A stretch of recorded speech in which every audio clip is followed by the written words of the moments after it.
Herzlich willkommen. Was machen wir? Zuerst natürlich den Apero. Wir sind ja eingeladen, wir wollen eine Begrüßung machen. Für das machen wir einen feinen Apero. Für das Dessertgewürz. Ganz einfach, ich habe das schon vorbereitet.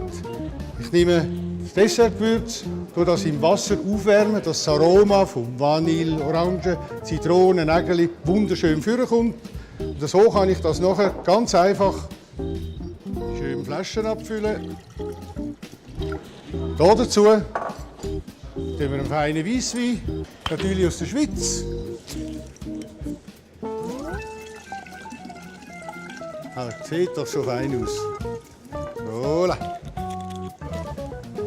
Dann noch ein bisschen Mineral, dass es nicht allzu viel Alkohol hat.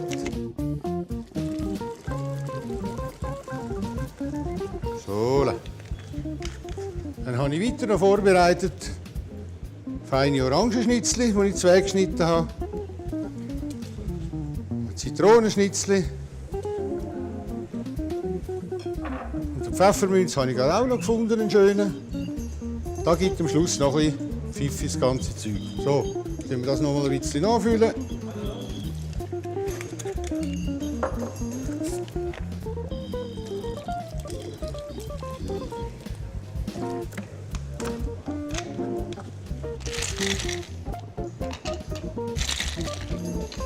Voilà.